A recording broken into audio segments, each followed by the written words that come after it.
मेंढा येथे कोल्हापुरी बंधाऱ्याची दुरावस्था, शेतकरी अडचणीत. नमस्कार, मी रिया पवार, रिपब्लिक महाराष्ट्र न्यूजमध्ये आपलं सगळ्यांचं सहर्ष स्वागत करते. बातमी आहे मेंढा येथून प्रतिनिधी गणेश माळी यांच्याकडून.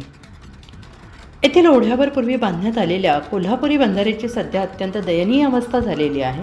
सदर बंधारा कार्यरत असताना त्यामधून येणारे पाणी बंधाऱ्यात साठत असल्याने परिसरातील शेतकरी, विहिरी आणि शेतीस मोठा फायदा होत होता. मात्र आता हा बंधाऱ्याचा काही भाग पडलेला असून त्यामध्ये पाणी साठत नसल्याने गंभीर परिणाम दिसून येत आहेत. सध्या बंधाऱ्यात येणारे पाणी कोणत्याही अडथळे न राहता थेट ओढ्यातून वाहून जात आहे. परिणामी परिसरातील भूजल पातळी दिवसेंदिवस खालावत चाललेली आहे आणि याचा फटका थेट शेतकऱ्यांना बसत असून अनेक शेतकऱ्यांच्या विहिरी कोरड्या पडण्याच्या मार्गावर आहेत. रब्बी हंगामातील पिके तसेच बागायती शेती धोक्यात आली आहे. स्थानिक नागरिक आणि शेतकऱ्यांच्या म्हणण्यानुसार सदर कोल्हापुरी बंधारा अनेक वर्षांपूर्वी बांधण्यात आला होता. गेल्या काही वर्षांपासून त्याची कोणतीही देखभाल किंवा दुरुस्ती करण्यात आलेली नाही. पावसाळ्यातील जोरदार पाण्याच्या प्रभावामुळे बंधाऱ्याची भिंत तुटली असून संरक्षक दगड वाहून गेले आहेत.